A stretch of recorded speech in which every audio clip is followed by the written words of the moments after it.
manipis ni Mr. Sabanes.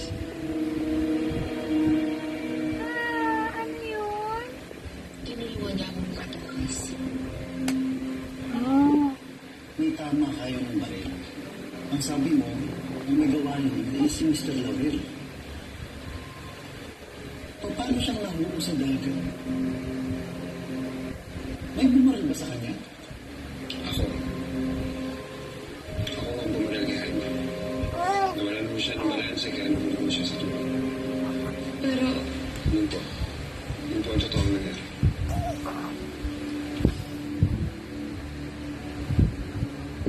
Sa ngayon, wala tayong ibang witness. Kundi yung kapitan ng yate, sinasabi niya na si Laurel daw ang dahilan kung bakit siya nawala ng matay. At tumutugma naman yun sa sinasabi ninyong self-defense lang. Pag may lumitaw ng ibang witness, baka pwede namin kayo ipatawag ulit.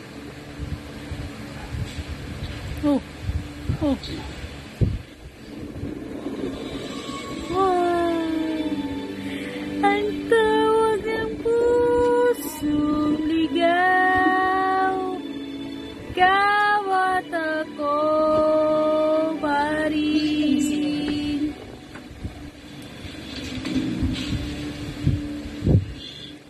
Ikaw pa rin, ang tawag ng pusong ligaw. Hindi tawag, ikaw pa rin, ang hanap ng pusyong ligaw. Dodombagin kita araw-araw.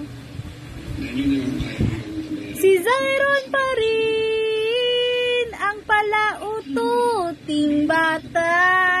Kaya pot-pot wag ka tulog. Oh.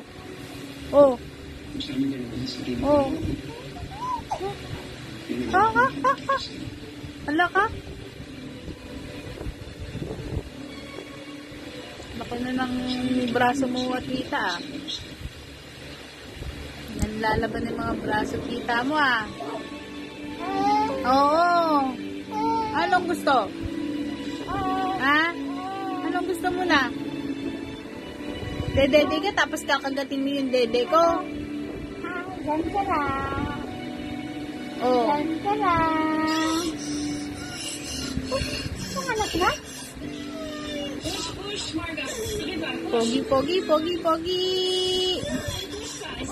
Oh. Oh. Dati na? Kailangan ba siya